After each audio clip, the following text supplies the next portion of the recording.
Bonjour à tous, merci de suivre ce webinaire Rebondir en équipe le jour d'après, qui va être animé par Édouard de la Moissonnière et Bernard Tolec. Alors, bienvenue, je me présente, je suis Axel Nourin et je travaille chez Turning Point. Je vais vous accompagner tout le long de ce webinaire. Afin de suivre ce moment ensemble dans les meilleures conditions possibles, je vous invite à vérifier votre connexion Internet, de vous installer dans un endroit le plus calme possible en cette période de confinement. Enfin, de brancher un casque ou des écouteurs pour une écoute peut-être un petit peu plus calme.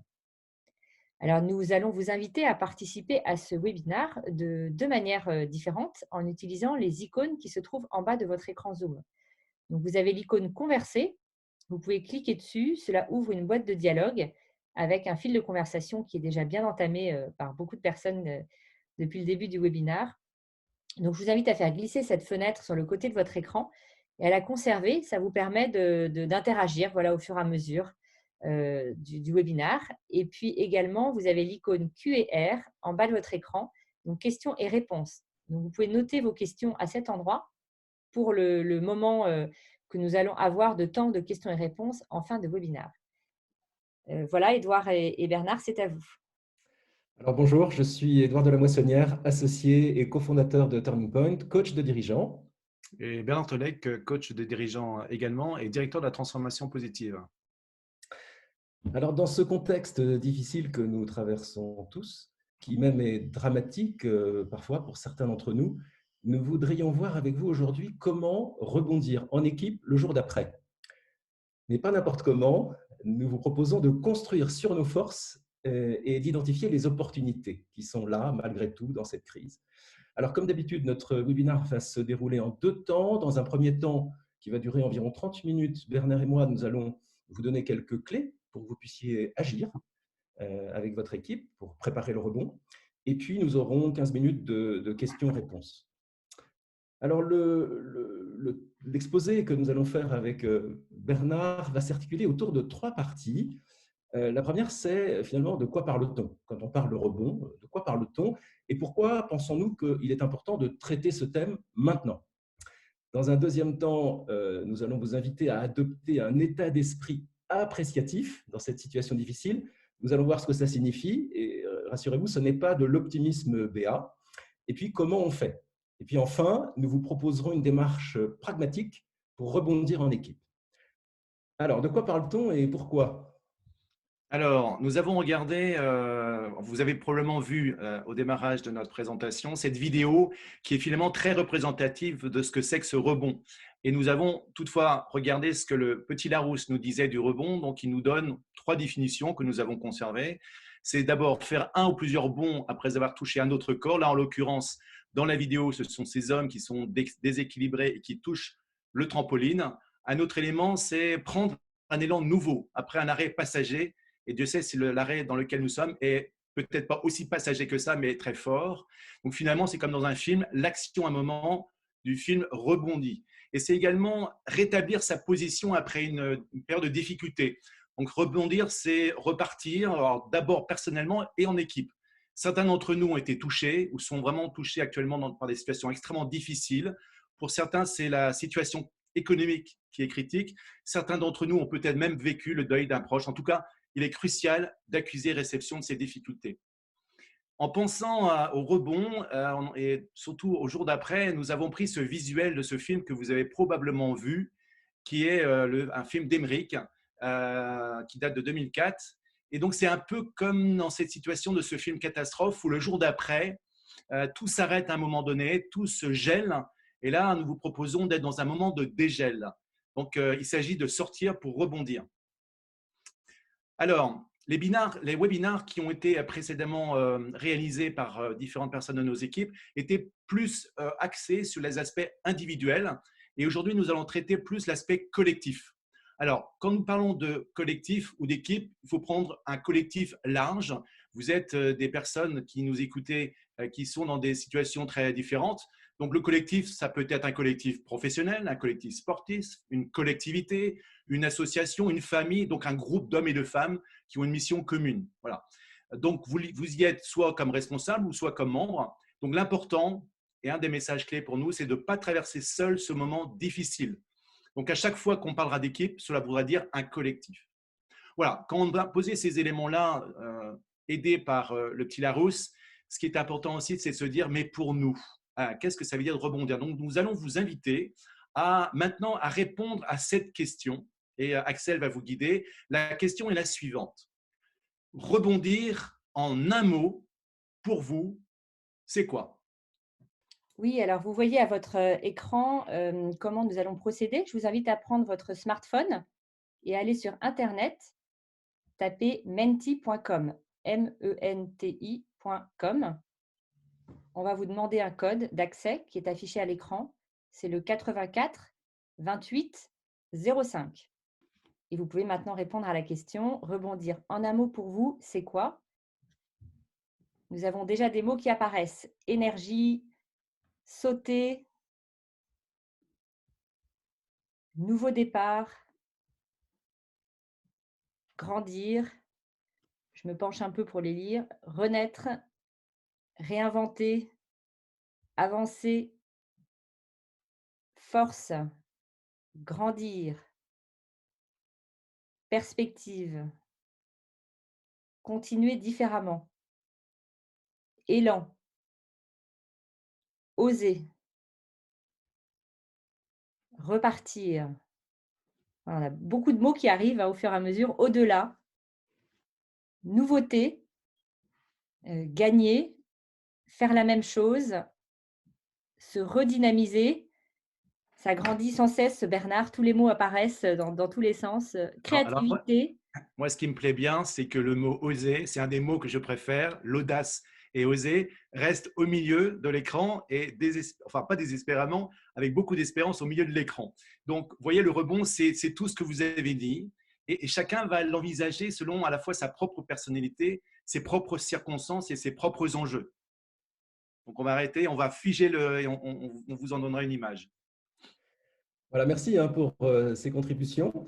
Alors, pourquoi est-ce qu'on a pensé que c'était important de traiter ce thème et de le traiter maintenant? En fait, on se rend compte que c'est le sujet de chacun de nous en ce moment, quelle que soit notre activité et notre situation. Vous êtes entrepreneur et votre carnet de commandes est vide ou à peu près. Vous êtes salarié. Vous vous demandez si vous aurez encore un travail dans quelques mois. Vous êtes fonctionnaire et vous ne savez pas comment va évoluer votre mission, alors que tous les secteurs se tournent vers l'État pour que l'État les soutienne. Vous êtes soignant, évidemment. Vous attendez, bien sûr, que la fin de la crise, tout en redoutant ses contre-effets. Vous êtes parent, vous faites du souci pour les études de vos enfants. Vous pensez que vous ne tiendrez pas comme ça encore un mois, peut-être. Vous êtes manager, et puis vous savez que vous n'allez pas atteindre les objectifs fixés et que vous commencez aussi à trouver que manager à distance, c'est épuisant, et vous sentez aussi que l'engagement de vos collaborateurs faiblit. Vous êtes membre d'une équipe de sport ou d'une association, vous ne pouvez plus vous entraîner ou exercer votre service. Ou alors vous êtes un peu tout cela en même temps. Alors, en ce moment où certains pays ont déjà commencé à déconfiner et où on prépare en France le déconfinement, c'est bien maintenant qu'il faut se donner des perspectives, se projeter. Et pour ce faire, il nous semble qu'il nous faut interroger à la fois, il faut s'interroger nous-mêmes à la fois sur nos convictions face à cette crise et sur notre ligne d'action. Alors, sur nos convictions, tout d'abord, parce qu'on entend en ce moment un peu deux lectures très opposées de l'après. Certains disent que demain, plus rien ne sera comme avant. D'autres, au contraire, pensent que cette crise ne sera finalement qu'une parenthèse, puis que tout va reprendre grosso modo comme avant. Vraisemblablement, ce sera un mix des deux. Mais du coup, la question, c'est que garder, que changer? Je disais qu'il fallait s'interroger aussi sur notre ligne d'action. Là encore, il y a un peu deux extrêmes qui sont possibles et qu'on entend. La première attitude, c'est de se dire il faudra après redoubler d'énergie, travailler 2 fois plus pour rattraper tout ce qu'on aura perdu. Ou au contraire, il faudra réduire la voilure pour éponger les pertes et s'ajuster au fait que on n'a plus d'activité ou beaucoup moins d'activité. Eh bien, si la bonne ligne d'action, finalement, c'était de faire différemment. Alors, oui, vous allez me dire, mais comment? Alors, chez Turning Point, nous avons une conviction très forte qui est fondée sur nos recherches et notre expérience. C'est que pour trouver les bonnes réponses à ces questions importantes, il faut arriver à se reconnecter à ces ressources pour identifier des opportunités et puis les mettre en œuvre. Alors, il se trouve que en chinois, l'idéogramme pour signifier la crise est constitué de deux idéogrammes, l'un qui signifie précisément le danger, donc on peut considérer le danger, et l'autre signifie les opportunités. Et ce qui est heureux, en fait, c'est que nous avons tous connu dans nos vies, je pense, si on regarde bien, un ou plusieurs rebonds. Et sans doute aussi, dans notre équipe ou dans notre collectif, nous avons connu des rebonds. Alors aujourd'hui, j'aimerais poser à chacun de vous la question suivante. Comment évaluez-vous la capacité de rebond de votre équipe? Et vous allez pouvoir voter en mettant de 1 très faible à 7 très fort. Vous voyez sur votre écran le sondage qui apparaît. Voilà, on voit les réponses qui arrivent. Merci, merci, ça bouge, ça bouge. Vous êtes nombreux à voter. Vous êtes très nombreux aujourd'hui à notre webinaire. Donc, voilà, le temps que tout le monde puisse répondre. Alors, merci. On voit que ça continue. Néanmoins, on voit, voilà, alors on fiche le résultat. Merci Axel. Donc on voit que finalement vous êtes relativement confiant sur la capacité de rebond de votre équipe. Alors on a quelques extrêmes bien sûr, mais vous voyez que la majorité vous vous situez entre 4 et 5, ce qui est rassurant d'une certaine manière. Alors notre ambition aujourd'hui à Bernard et moi, c'est de vous donner les moyens d'augmenter encore la capacité de rebond de votre équipe. Et pour cela, nous allons vous proposer une approche simple, pragmatique, qui est fondée sur un état d'esprit appréciatif. Alors, effectivement, merci Edouard. Nous avons déjà évoqué cette notion de manque et de ressources. Je vais vous raconter une courte histoire qui en parle d'une façon métaphorique. Nous avons pris des extraits d'une vidéo que vous trouverez facilement sur Internet et qui s'appelle « Le samouraï et la mouche ». Donc, nous allons vous inviter pour ces quelques secondes à vous mettre à la place de ce samouraï qui est en train de méditer dans une pièce. Et à un moment, une mouche se pose sur sa joue et il tente de rester zen. En vain, puisqu'il ne peut se retenir, sort son sabre et coupe la mouche en deux. Alors vous me direz déjà, c'est déjà un exploit. La mouche tombe à terre et en quelques secondes, les deux morceaux de cette mouche se reconstituent. Il n'y a plus une seule mouche, mais deux mouches qui continuent à le harceler. Sur sa lancée, sur son habitude, il continue à les tuer, à les découper, et ça ne fait que se multiplier jusqu'au moment où il tombe à terre épuisé. Et étant à terre, il regarde avec une autre perspective et il regarde une de ces mouches qui va se poser sur une estampe japonaise. Et à sa grande surprise, cette mouche se transforme en bouton de cerisier en fleurs. Et ensuite, il passe dans un autre plan, une autre perspective, ce jardin japonais, pour enfin en revenir dans la pièce de méditation avec ce bouton de fleurs. Il ouvre la main et ça se retransforme en mouche. Alors vous allez me dire, quelle est cette métaphore? Dans un premier temps, j'aimerais vous demander, mais quelles sont les mouches pour vous et pour votre équipe dans la situation actuelle? Je vous invite à les noter dans le fil de la conversation.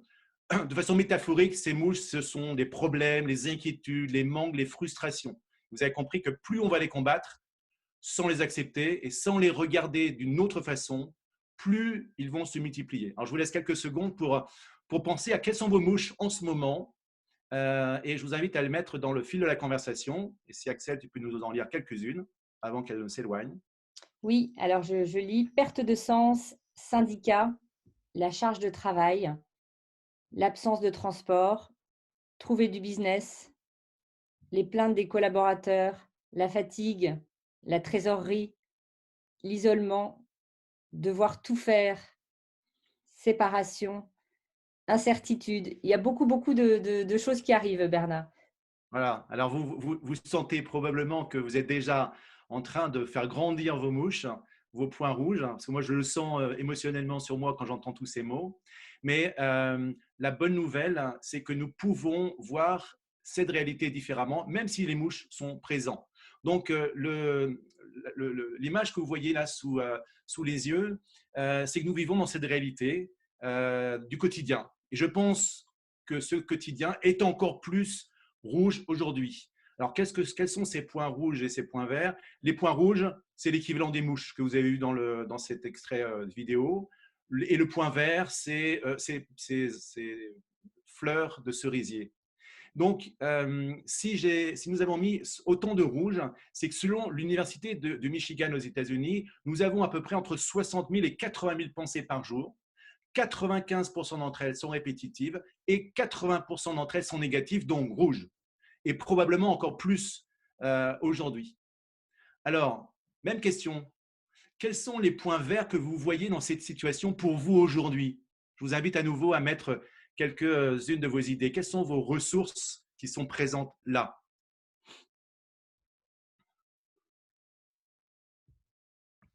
Alors, espoir, imagination, envie de reprendre, solidarité, confiance, objectif réel, l'équipe, l'innovation, créer, l'entraide, la bienveillance, la connexion, faire autrement, le retour à l'essentiel. On a aussi beaucoup d'arrivées de mots, Bernard. L'humour, la Alors, confiance, voilà. je vous invite à ressentir sur vous l'impact émotionnel que ces mots ont et de comparer les deux. Donc, la bonne nouvelle, c'est que nous avons le choix de nos pensées. Nous avons le choix de nos pensées et de pouvoir transformer le rouge en vert et de nous focaliser en priorité sur le vert sans naturellement en ignorer le rouge. Donc, derrière chaque point rouge, il y a un point vert. Écoutez bien, ce sur quoi vous focalisez votre attention va grandir. Donc, faites attention aux conversations que vous allez avoir en équipe, en collectif.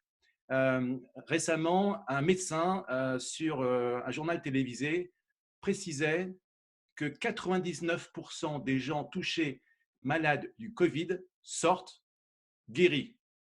Ça n'enlève pas malheureusement tous ces décès, mais remettons aussi la réalité dans son contexte. C'est un médecin qui le dit.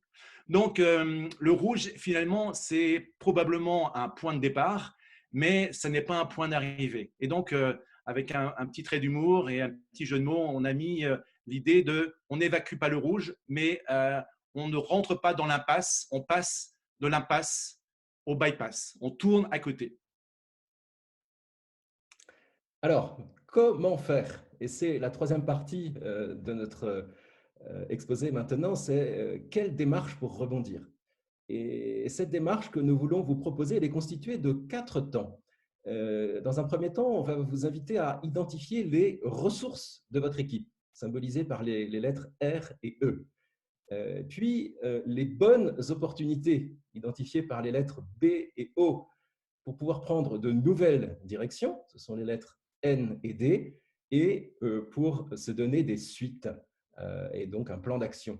C'est la lettre S. Alors, comme vous le voyez, cela forme l'acronyme REBOND, comme une sorte d'aide-mémoire pour vous aider à vous souvenir de ces 4 temps. Alors, le premier temps, c'est identifier les ressources de son équipe.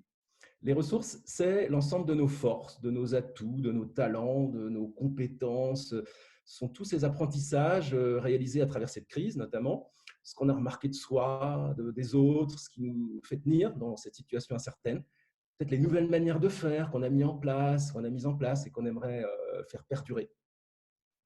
On va vous donner un exemple très simple. Il y a quelques années, on accompagnait une organisation qui souhaitait réaliser une vidéo assez complexe, mais qui n'avait pas le budget pour le faire. Et tout à coup, un de ses membres, un des membres de l'équipe, s'est proposé en disant bah, écoutez, moi je le fais régulièrement dans le cadre personnel et je peux le faire pour notre organisation. Et vous voyez, d'une contrainte, le manque de budget, est arrivé une ressource inattendue finalement qui a permis de faire cette vidéo qui ne se serait pas faite sinon. Alors, à ce stade, on aimerait vous poser une question à laquelle on ne va pas vous demander de répondre maintenant, mais qu'on va vous inviter à poser à votre équipe. Et la question, alors il y a 3 questions fondamentales à notre sens. Pendant cette période de confinement, la première question, c'est quelles sont les ressources que vous avez découvertes en vous, que vous ne soupçonniez peut-être pas, ou qui se sont confirmées? Deuxièmement, qu'avez-vous pu observer des membres de votre équipe que vous considérez comme des atouts et qui pourraient l'être pour l'après? Et puis, finalement, qu'avez-vous apprécié le plus dans votre travail en équipe dans cette période de confinement et que vous aimeriez conserver, voire amplifier pour l'après? Alors, je disais, on ne va pas vous demander de répondre tout de suite à ces questions, parce qu'en fait, l'important, ce ne sont pas tant ces questions que les histoires qu'elles vont susciter. En fait, c'est la puissance des histoires qu'on va aller chercher à travers ces questions qui vont permettre de vous reconnecter à vous-même, à vos ressources, et de vous reconnecter aux autres et à leurs ressources. Et pour ce faire, nous vous proposons sur notre site internet un guide d'interview et un protocole pour faire ce travail avec votre équipe. Donc voilà, rendez-vous sur notre site. Alors, avec ces histoires, vous étant reconnecté à vos ressources personnelles et collectives, vous allez pouvoir passer au deuxième temps de la démarche. Alors, le deuxième temps de la démarche, c'est ce qu'on appelle les opportunités et autant faire qu'elles soient bonnes, les bonnes opportunités. Donc, finalement, quelle est la situation actuelle? Qu'est-ce que la situation actuelle nous invite à considérer différemment? Comment est-ce qu'on peut passer du rouge au vert, transformer les problèmes, les difficultés, les menaces et les faiblesses en opportunités? Finalement, faire ce que nous appelons chez Turning Point, faire le switch. Et la notion de switch, vous voyez que le document, enfin le mot commence par du rouge et se transforme par du vert. Donc, c'est vraiment se tourner cela. Et je vais vous donner deux exemples. Le premier exemple, c'est Apollo 13. Apollo 13, un élément du cockpit d'Apollo 13 a brûlé et les astronautes allaient mourir asphyxiés. Ils n'avaient qu'une heure pour résoudre le problème. Et après une heure, tous les astronautes seraient morts. Donc, ce qu'ont fait les ingénieurs de la NASA, ça n'est pas de regarder le rouge, c'est-à-dire ce qui leur manque, mais regarder le vert, c'est-à-dire ce qui est disponible, ce qu'il y avait dans le cockpit. Donc, ils avaient un ensemble des éléments disponibles. Et les ingénieurs de la NASA, comme vous le voyez sur cette image, ont créé un élément avec ce qui était disponible dans le cockpit des astronautes. Ils n'ont pas passé une seule seconde à regretter ce qui n'était pas disponible et ils ont fait avec ce qu'il était. Ils ont travaillé en collectif et se sont montrés créatifs en créant un appareil qui a finalement permis de sauver la vie de ces astronautes. Donc là, le rouge, c'est quoi? C'est ce qui n'est pas disponible. Et le vert, c'est ce qui est disponible. Combien de temps nous passons à regretter ce que nous n'avons pas à notre disposition au détriment de l'énergie et de l'attention de ce que nous avons pour bien l'utiliser? Un deuxième exemple, point rouge, point vert, je vous laisse regarder cette image. Vous voyez une tarte tatin que vous pouvez déguster avec un peu de champagne. Et puis, pour vous faire souvenir que vous devez le faire, vous pouvez le mettre sur un post-it. Quels sont les éléments qui, finalement, sont les points communs, d'après vous, de ces trois choses? Eh bien, ces trois éléments étaient tous des ratés. Le post-it devait être un test pour une colle hyper résistante. La tarte tatin n'est pas tombée du bon côté. Et le champagne était du vin qu'on pensait tourner. Donc, ça nous encourage aussi à regarder avec un autre regard, à être curieux, à suspendre nos jugements, à regarder ce qui commence plutôt que ce qui est conforme. Donc là, le point rouge, c'est quoi? Un raté, quelque chose de non conforme, quelque chose qu'on n'avait pas prévu. Et le point vert, le démarrage d'autre chose. Voilà. Donc là aussi, quelques questions à vous poser et surtout à poser en équipe, qui sont celles-ci. Qu'est-ce que la situation actuelle nous invite à considérer différemment? Qu'est-ce qui était vu comme une faiblesse que nous avons réussi à transformer en une force? Ce qui était vu comme une menace et qui s'avère finalement être une source d'innovation, et ce qui n'était peut-être pas considéré comme possible ou même pensable et qui le devient. Donc, ces réponses à ces questions que vous serez amenés à partager dans vos collectifs divers et variés, peut-être vont avoir un impact sur la raison d'être de votre équipe, peut-être aussi sur la mission de celle-ci, et probablement aussi sur vos manières de faire et de travailler au sein de ce collectif, de cette équipe. Voilà, alors après avoir identifié vos ressources collectives et puis vos bonnes opportunités collectives, il est temps de passer au troisième temps de la démarche et de définir les nouvelles directions. Alors, ces nouvelles directions, ce sont en fait des aspirations de notre équipe pour ce rebond. C'est en fait la réponse aux questions où voulons-nous aller? Que voulons-nous? À quoi aspirons-nous? Pour trouver cette aspiration, nous vous proposons, Bernard et moi, un outil très simple mais très efficace, le flip. Alors, flip, c'est l'action de retourner. Et donc ici, de retourner une situation problématique en un sujet qui soit stimulant pour tous les membres de l'équipe et aussi pour toutes les parties prenantes, c'est-à-dire toutes les personnes ou les services avec lesquels votre équipe est en relation. Alors, vous voyez ces quatre bons hommes s'afficher. Ce sont en fait les quatre attitudes que l'on peut adopter quand il s'agit de sortir d'une situation difficile. La première attitude, qui est en fait notre réflexe, en fait, c'est de creuser le problème à résoudre. le manque à combler ou l'écart à corriger. Mais alors, le creuser tellement que l'on s'enfonce dans les points rouges. La deuxième attitude, c'est de se dire, si on revenait à la norme, qu'est-ce que ce serait? Et ce qui est déjà intéressant, n'est-ce pas, hein? Si ce problème n'existait plus, si cet irritant n'était plus là, etc. Mais en fait, c'est rechercher le statu quo ante. On peut aller plus loin, vous voyez. La troisième attitude, c'est de se dire, mais si c'était mieux que la norme, qu'est-ce que ça serait? Et bien, en fait, il y a une quatrième attitude possible, c'est d'aller encore au-delà, c'est de s'autoriser à rêver. Mais pas tout seul. Rêver avec les membres de votre équipe, mais pas seulement. Rêver avec les personnes avec lesquelles votre équipe est particulièrement en lien, comme je le disais. Et avec cette personne, vous pouvez décrire ce que serait la situation si elle était au top. Donc, il s'agit de décoller du normal, qui reste souvent trop attaché aux problèmes, aux manques, pour arriver à formuler en fait, un projet inspirant pour tous. C'est-à-dire un sujet stimulant qui, en fait, ne va pas nier le problème, évidemment, hein, mais qui va l'englober, le prendre par le haut, en visant ce qui est profondément désirable pour tous. Alors, ça vous paraît peut-être utopique, mais je voudrais prendre quelques exemples. D'abord, dans une crise plus lointaine, qui était la crise du textile en Europe dans les années 60, et qui en France a frappé plus particulièrement le Nord, vous savez que la majeure partie de la production textile avait été délocalisée en Asie. Alors, une société qui s'appelait la société Boussac-Saint-Frère a vu évidemment sa production baisser considérablement. Alors, ces dirigeants auraient pu en rester là ou en rester en tout cas à l'analyse des causes du problème. Ça n'aurait pas avancé à grand-chose. Le retour à la normale ne paraissait pas envisageable. Alors, ils ont décidé avec leurs ingénieurs et leurs employés de rêver. Et ils se sont permis d'imaginer autre chose. En fait, comme la production du textile avait pu être délocalisée en Asie parce qu'elle nécessitait une main-d'œuvre peu qualifiée, ils se sont dit qu'il leur faudrait réaliser une production très technique. Et ils se sont alors rendus compte que leur métier, en fait, ce n'était pas de fabriquer du textile, mais c'était de croiser des fils. Et ils ont bondi.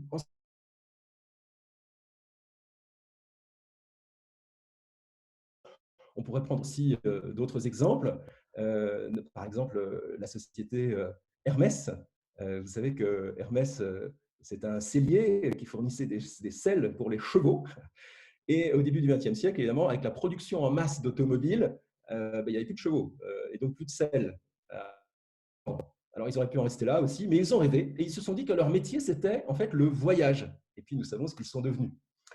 Alors, il y a plein d'autres exemples. Actuellement, vous savez que des sociétés comme L'Oréal ou LVMH se sont mises à fabriquer des gels hydroalcooliques, que des équipementiers automobiles ont décidé de construire des respirateurs et des visières. Et puis, on sait aussi que partout dans la fonction publique, et puis en ce moment en particulier dans la fonction publique hospitalière, les équipes ont dû changer leurs priorités pour faire face à la crise. Mais demain, quel sera le projet stimulant pour tous qui va permettre d'éviter le choc post-traumatique, en quelque sorte, et de réengager tous les agents? Alors, la question que vous pouvez vous poser en équipe et avec vos parties prenantes est la suivante. Au fond, quelles aspirations la situation actuelle génère-t-elle pour notre équipe? On vous laisse avec cette question. On sait bien que vous n'allez pas y répondre comme ça. Puis en plus, il faut y répondre avec votre collectif. Donc, après avoir défini l'aspiration, eh bien, il est temps de se mettre en mouvement. Et c'est le quatrième temps. Voilà, c'est bien le S. Quelles sont les suites? Donc, les suites, c'est la mise en action de ce plan d'action, de cette mise en mouvement. Et on vous invite à le faire aussi légèrement différemment. Parce que mettre en place un plan d'action, c'est aussi le piloter. Alors, souvent, on a tendance à regarder ce que nous n'avons pas fait, les écarts, nous désespérer du fait que ce n'est pas suffisamment avancé. Donc, on vous propose de faire différemment, c'est de regarder d'abord ce qui a fonctionné, ce qui avance pour comprendre pourquoi ça avance et l'amplifier. Et on va utiliser un acronyme à nouveau qui est le 4A. Et le 4A, c'est quoi? Le premier A, c'est dans le suivi de votre plan d'action, c'est de regarder qu'est-ce qui avance, qui marche dans un premier temps. Dans un deuxième temps, c'est amplifier. Qu'est-ce qui marche et comment est-ce qu'on peut le rendre plus rapide, le mettre sur un scope plus large, etc. Dans la mesure où c'est présent, c'est relativement facile de l'amplifier. Le troisième A, c'est ajouter. C'est ajouter ce qui manque, faire différemment. Et le quatrième A, c'est aussi arrêter. Non pas en regrettant d'arrêter, mais simplement en se disant que peut-être que ce n'était pas utile ou ce n'était plus utile. Voilà. Donc, aller dans ce processus appréciatif de pilotage de vos actions.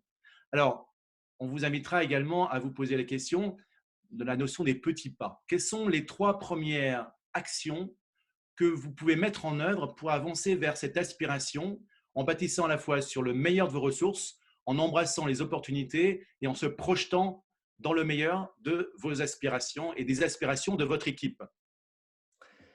Voilà, donc en quelques minutes, nous avons essayé de vous proposer une démarche pragmatique pour rebondir en identifiant d'abord les ressources de votre équipe par la puissance des histoires vécues, les bonnes opportunités par le switch, les nouvelles directions par le projet inspirant et motivant pour tous, et puis les suites à donner avec le 4A que Bernard vient de nous présenter.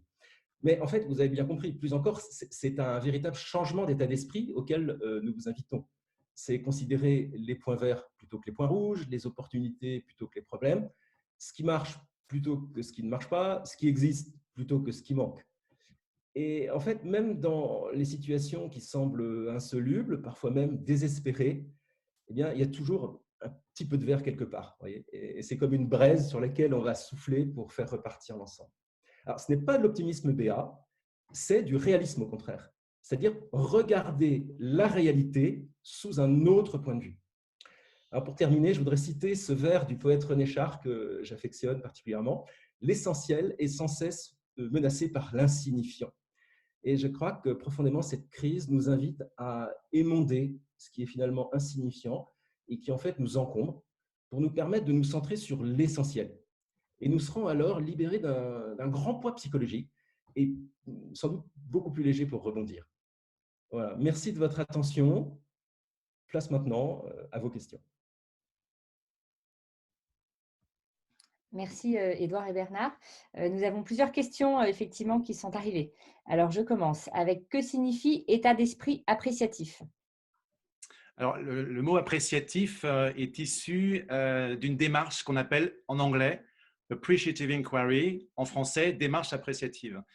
C'est une démarche qui vise à regarder ce qui est désirable plutôt que ce qu'on ne veut plus avoir, ce qui est présent plutôt que ce qui est absent. Finalement, c'est de capter tous les points verts. Et j'aime beaucoup l'image d'Edouard quand il dit souffler sur le rouge pour obtenir du vert. C'est effectivement ça. Il y a toujours une possibilité de détecter quelque chose que l'on peut faire amplifier. Toujours, toujours. Si ce n'était pas le cas, l'entreprise serait morte. Effectivement, mais si votre entreprise est encore debout, si votre œuvre est encore debout, il y a encore quelque chose à en tirer. Voilà pourquoi on dit apprécier, c'est apprécier ce qui est, lui donner de la valeur. Et le mot inquiry, c'est d'aller à la recherche. De temps en temps, il faut vraiment être intentionnellement et obsessionnellement orienté là-dessus. Ce n'est pas toujours facile, mais on trouve toujours. Merci. Alors, concernant l'utilisation du flip, doit-on dérouler les 4 attitudes ou doit-on se concentrer sur la dernière? Alors, on peut dérouler les 4 attitudes, c'est-à-dire commencer par accueillir le problème, parce qu'il ne faut pas le nier, hein, évidemment, mais surtout ne pas y rester trop longtemps, ne pas creuser, vous voyez, pour sinon s'enfoncer dans le rouge. Puis ensuite se dire, finalement, ce serait quoi le retour à la norme? Et puis passer très vite peut-être à la 4e. On peut esquiver le 3e temps, mais passer assez vite en fait, au 4e temps, qui est le temps de l'inspiration, du rêve. Et vous avez compris que ce temps, il est collectif, c'est-à-dire ce n'est pas simplement vous dans votre bureau, mais vous en lien avec les membres de votre équipe et au-delà des membres de votre équipe, d'aller chercher aussi les aspirations des personnes avec qui vous êtes en lien, avec qui votre service, votre direction, etc., ou votre équipe plus généralement est en lien. Et donc, c'est la force du collectif, en fait, qui va permettre de faire émerger ce sujet et qui va être stimulant pour tous. Merci Édouard. Alors, comment intégrer le fait que tous les membres de l'équipe n'aient pas vécu la même histoire, avec une partie dans l'action de terrain et l'autre en télétravail, avec comme 2 vies parallèles? Alors ça, c'est intéressant comme question. Ce qui sera important lorsque, entre guillemets, nous reprendrons une vie normale, si toutefois elle redeviendra normale un jour, c'est cette notion de se reconnecter. Donc, on se reconnecte aussi en partageant sur ce que l'on a vécu. Et c'est formidable que les gens n'aient pas vécu des choses similaires. Donc, c'est une opportunité, au contraire, et pas une contrainte, de faire se raconter les personnes sur les perspectives différentes qu'ils ont pu vivre durant ces moments de confinement, pour qu'ils comprennent ce qui s'est passé pour eux avant de rebondir. Donc, il ne faut pas faire l'économie de cela. Alors, comment choisir la bonne échelle, la taille de l'équipe pour mener ce rebond en interne? Là, c'est un peu du cas par cas. Euh, Moi, je pense qu'il faut viser large, en fait. C'est-à-dire qu'on se restreint souvent trop et finalement, la bonne idée, la bonne inspiration va peut-être venir de là où vous n'y pensiez pas. Et donc, peut-être une première étape, en fait, c'est de faire une sorte de mapping, pardon pour l'anglicisme, mais une espèce de représentation graphique de l'ensemble des acteurs que vous aimeriez mettre dans la réflexion. Et puis vous dire, mais finalement, est-ce qu'il ne manque pas quelqu'un? Et souvent, c'est cet acteur auquel on n'avait pas pensé en première analyse qui va se révéler être source d'innovation. Voilà. Donc, je vous invite à voir large. Je rebondis par rapport à ce que dit Édouard. Effectivement, j'aime beaucoup l'aspect de voir large. Il n'y a pas de limite. Nous avons accompagné il y a quelques années une organisation qui était quasiment totalement en burn-out, qui venait d'être vendue à une autre organisation pour l'euro symbolique. Et donc, on n'a pas travaillé uniquement avec les membres de l'équipe de direction, mais on a travaillé avec l'ensemble du collectif. Et en parlant de l'ensemble des collectifs, les salariés, mais aussi c'est une entreprise qui faisait des soins à domicile. On a pris tout le corps médical de la région, les clients, les patients. Donc vraiment, voyez large, voyez large. Alors, comment préparer l'équipe et comment remettre de la cohésion dans une équipe et réconcilier les inégalités vécues liées aux contraintes d'activité dans cette période dégradée et pas choisie des membres d'équipe, le chômage partiel, les congés, le travail? Alors, moi, je dirais que c'est précisément à travers les différences de situation, de réengager tout le monde sur un sujet qui va être stimulant pour tous. Enfin, c'est précisément ce qu'on a essayé de montrer. Ça va être la force de la vision en fait que vous allez pouvoir contribuer à créer avec votre collectif qui va réengager des personnes qui auront vécu des choses très, très différentes. Voilà. Néanmoins, je pense qu'une première étape qu'on n'a peut-être pas suffisamment mentionnée, ça va être au moment de repartir, quand même de faire le deuil de la situation passée. Parce qu'il est clair qu'il y a plein de choses qu'on ne pourra plus faire comme avant, il y a plein de choses qui seront perdues, alors avec plus ou moins d'intensité selon les membres de l'équipe, mais il y a d'abord un travail de deuil à faire. Et parfois d'ailleurs, malheureusement, au sens propre, hein, si au sein de l'équipe, il y a eu voilà, un deuil, hein, effectivement. Et vous connaissez sans doute cette approche d'Elisabeth Kubler-Ross de la courbe du deuil qui passe par différentes phases. Et la première étant le déni, c'est-à-dire la non-acceptation de la difficulté ou du deuil lui-même, le rejet, et puis finalement l'acceptation qui permet le rebond.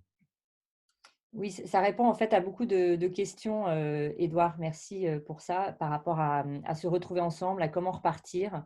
J'ai une autre question sur comment éviter la précipitation à tout remettre d'équerre et à vouloir remplir tous les objectifs de l'année. À redevenir conforme, finalement. Hein, c'est vite, redoublons. J'entendais à la radio récemment une chef d'entreprise qui disait on va doubler le temps pour combler le vide que ce Covid a créé. Et il envisageait même de supprimer des jours de RTT, de congés payés. Bon. Est-ce que c'est la meilleure solution? Je vous laisse libre de penser à quelle est cette solution.